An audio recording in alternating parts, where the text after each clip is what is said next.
Deixa eu começar a olhar um pouco o que está acontecendo do lado de Jair Bolsonaro, que ontem reencontrou a ex-primeira-dama Michele Bolsonaro num evento com empreendedores lá nos Estados Unidos. Michele desembarcou lá à noite, né, de acordo com ela, para passar o aniversário com o marido, mas a gente sabe que eles precisam alinhar uma estratégia, porque no caso das joias, cada um está dizendo uma coisa.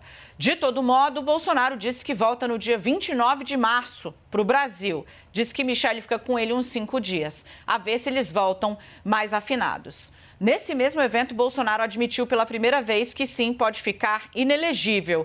Agora tratou uma eventual prisão como arbitrariedade. Vamos ouvir o que disse o ex-presidente da República. Olha, eu não tenho uma denúncia sequer de corrupção. Tá? Zero. Tá? O processo vai ser julgado no TSE pela reunião que eu fiz com embaixadores no ano passado. Foi um crime que eu cometi. Você vê que a política externa é privativa minha e do respectivo lá, embaixador nosso. Né?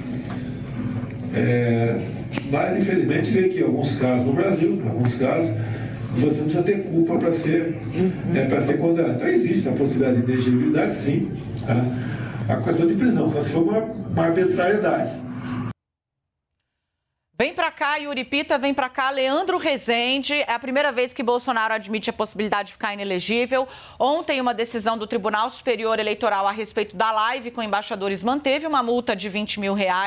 E como a gente já disse aqui, essa multa é a antessala do julgamento que pode acontecer até maio a respeito desse uso, né, da máquina pública para a disseminação de desinformação, mentira, sobre as urnas e a justiça eleitoral, em caráter internacional, com a convocação via Itamaraty dos embaixadores. Eu começo com o Yuri Pita. Parece que Bolsonaro passa a internalizar essa ideia aí como uma possibilidade. Yuri.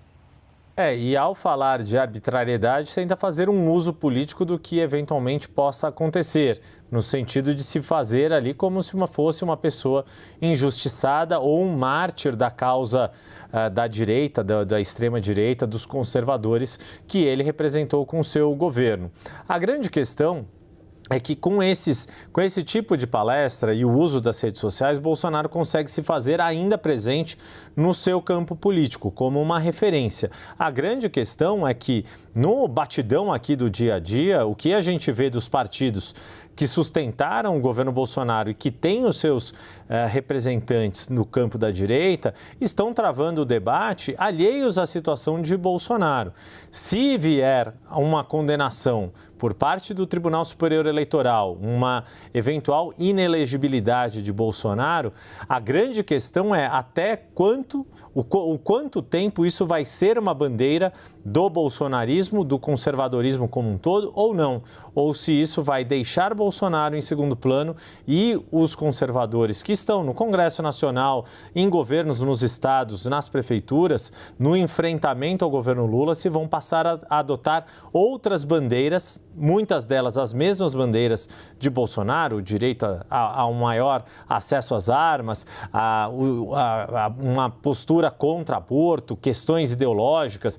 Muito do que a gente vê nos discursos, pude ver isso estou vendo isso ao longo desta semana aqui em Brasília, principalmente no Congresso Nacional. Os discursos, as bandeiras são muito semelhantes, mas o nome de Jair Bolsonaro não se faz tão presente quanto essas bandeiras que os conservadores, sim, querem fazer o enfrentamento, por exemplo, nas comissões que foram definidas hoje na Câmara dos Deputados, nas disputas no Senado Federal em torno de algumas legislações e mesmo em algumas questões judiciais envolvendo o Supremo Tribunal Federal. Mas a grande questão é se o enfrentamento é muito mais contra o governo Lula e muito menos em defesa do governo Jair Bolsonaro. Ô, Leandro, como é que parece que o presidente entra numa fase de contenção de danos? Se você perdeu, dá uma olhada aí no tom do Bolsonaro para ver se a gente consegue fazer essa análise de uma maneira mais assertiva. Edu, roda de novo para mim a fala dele, que é rapidinha, onde ele fala inelegibilidade, bom,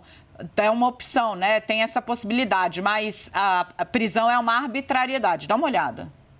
Eu não tenho uma denúncia sequer de corrupção. Tá? Zero. Tá? O processo vai ser julgado no TSE pela reunião que eu fiz com embaixadores no ano passado. Foi um crime que eu cometi. Você vê que a política externa é privativa minha e do respectivo lá, embaixador nosso, né? Mas, infelizmente, vê que em alguns casos no Brasil, em alguns casos, você não precisa ter culpa para ser condenado. Então, existe a possibilidade de inegibilidade, sim. Tá? A questão de prisão, só se for uma arbitrariedade. Tá vendo? Primeiro ele usa um termo muito específico, ele diz, não existe uma denúncia de corrupção contra mim. Por que eu estou destacando isso? Porque, grosso modo, pode parecer a mesma coisa, acusação e denúncia. Não é. Acusação, gente, tanto que no jornalismo você pode ver, né? Quando uma autoridade acusa outra, a gente não usa a palavra denúncia, porque denúncia é uma formalidade que só o Ministério Público pode fazer. Quando há uma denúncia contra você, é sinal de que isso passou a ser um ato oficial de acusação com busca de responsabilização na justiça. A acusação de corrupção agora, infelizmente, Bolsonaro vive às voltas com ela por conta do escândalo das joias e aí diretamente, né? A gente já tinha o caso das rachadinhas na família, de gente que passeou pelo gabinete da família como um todo, inclusive dele, quando deputado. Mas agora nós temos aí um escândalo palpável, 16 milhões e meio em joias que ele tentou a todo custo tirar e incorporar ao patrimônio pessoal dele nos estertores, nos 3 últimos dias de mandato. Me parece, Leandro, um pouco dessa coisa da contenção de danos. Dani, tentar se circunscrever, e isso o bolsonarismo sempre faz, o Bolsonaro sempre faz e os seus aliados também, né? Se ver diante de um problema e tentar ali encaixar ele, dar uma recortada para algo que não seja tão ruim. E isso, eles conseguiram muitas vezes nos últimos 4 anos mudar a narrativa, né? Nesse caso da inelegibilidade, tem ali dentro do PL, não mas eu consigo perceber conversando com as pessoas, um temor bem real, né? E daí, esse temor, ele resulta em 2 movimentos que a gente está vendo acontecer nas últimas semanas. Isso até estou trazendo aqui uma conversa que eu tive sobre o vídeo que o PL enviou, né, do encontro ali do Bolsonaro com a Michelle Bolsonaro. Esse vídeo está circulando desde ontem, mas o PL empacotou, botou a sua logo e distribuiu para várias pessoas. E aí foi rebater isso com uma fonte do partido. Eles observam que tem 2 movimentos concomitantes liderados pelo Valdemar Costa Neto que já exemplificam como eles estão achando que o Bolsonaro vai ser carta fora do baralho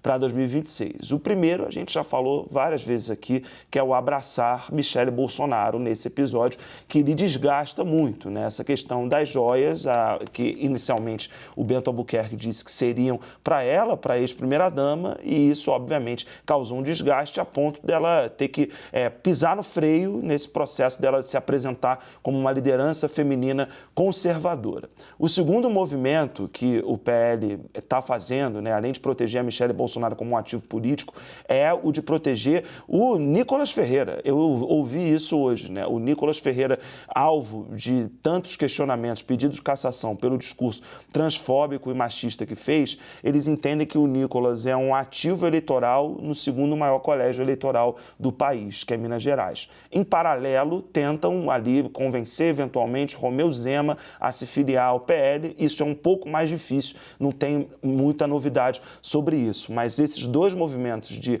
abraçar um ativo eleitoral no 2º maior colégio eleitoral do país e deixar uma reserva política ali, né, que é a Michelle Bolsonaro, preservada, são sinais, pelo que eu consegui apurar, pelo que eu consegui ouvir nos últimos dias, de que o PL está entendendo que o Bolsonaro realmente vai ficar fora da próxima eleição. Yuri, para a gente fechar isso aqui, né, como que a gente tem, Edu, aí no ponto, esse vídeo que o PL mostrou, que quem fala é a Michelle.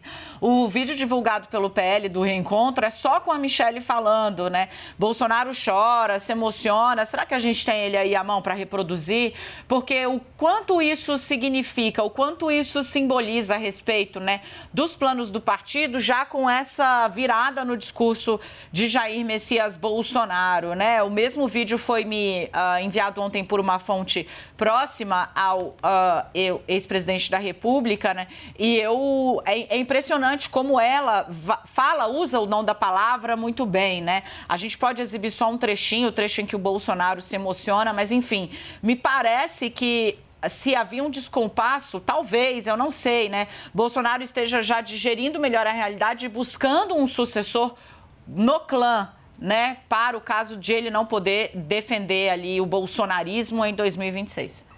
É curioso porque se a gente pensar de figuras públicas que têm o sobrenome Bolsonaro, né, o sobrenome do ex-presidente, a gente está falando não só da ex-primeira-dama, mas de todos os seus filhos, pelo menos aqueles que têm cargo na política nacional, o senador Flávio, o deputado Eduardo ou mesmo o vereador Carlos.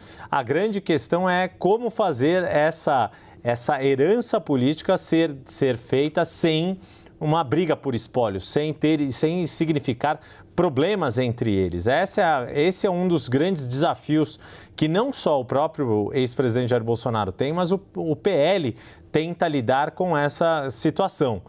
A distância de Bolsonaro, o fato de estar já estamos aqui 15 de março, né? Ou seja, 75 dias deste ano, mais ou menos, com Bolsonaro fora do país, um pouco menos do que isso, e nenhuma perspectiva concreta e real de que ele volte. Vale lembrar, a última informação que se teve é de que ele voltaria no dia 15. Não que a ex-primeira-dama fosse encontrar com ele nos Estados Unidos. Aquele post que foi publicado e rapidamente apagado pelo senador Flávio Bolsonaro.